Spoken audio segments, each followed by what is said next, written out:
महाराष्ट्र, बॉलीवुड और मुंबई से जुड़ा एक बड़ा चेहरा बाबा सिद्दीकी।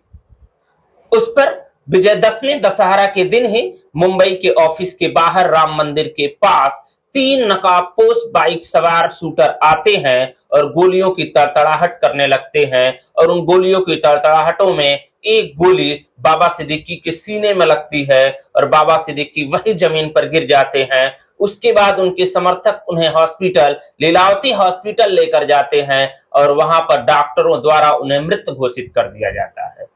अब इसके बाद जब आगे की कार्रवाई की बात की जाती है तो महाराष्ट्र पुलिस तत्काल त्वरित होते हुए महाराष्ट्र पुलिस तुरंत प्रभाव से उन तीनों शूटरों में से दो शूटरों को गिरफ्तार कर लेती है, जिसमें एक शूटर हरियाणा का और दूसरा यूपी का बताया जा रहा है और यूपी वाले शूटर का कनेक्शन किसी बड़े डॉन से बताया जा रहा है। अभी तो ये जांच का विषय है, लेकिन तीसरा शूटर अभी भी पुलिस की गिरफ्त से बाहर है। बाबा सिद्दीकी के बारे में कौन नहीं जानता है।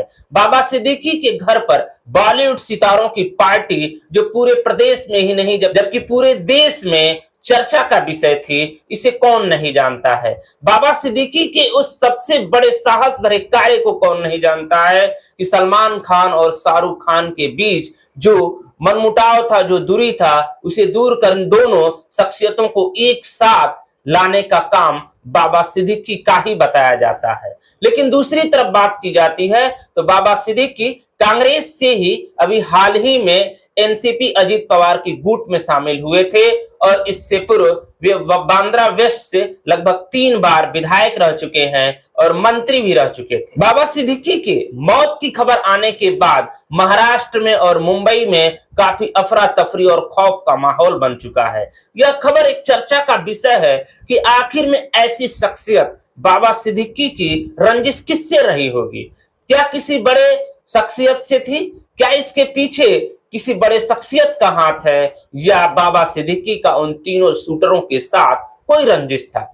अब ये तो जांच का विषय है, लेकिन जब इससे जुड़ी कुछ राजनीतिक दलों से बातचीत किया गया तो सबसे पहला बयान आया महाराष्ट्र के ही मुख्यमंत्री एकनाथ शिंदे का।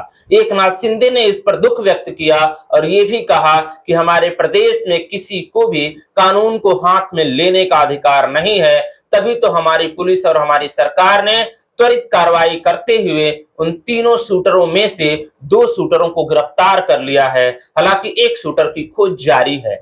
वहीं जब जिस पार्टी से बाबा सिद्दीकी इस समय ताल्लुकात रखते थे, एनसीपी राष्ट्रवादी कांग्रेस पार्टी के चीफ अजीत पवार से, अजीत पवार मौजूदा महाराष्ट्र सरकार में उप मुख्यमंत्री के पद पर व्याप्त हैं, उनसे जब बातचीत हुई तो बहुत दुखी थे और वे खेद व्यक्त किए और साथ ही अपने आने वाले सभी कार्यक्रमों को रद्द कर दिया और कहा कि हम लोग अपने कार्रवाई में लगे रहेंगे और इसकी खोजबीन चलती रहेगी।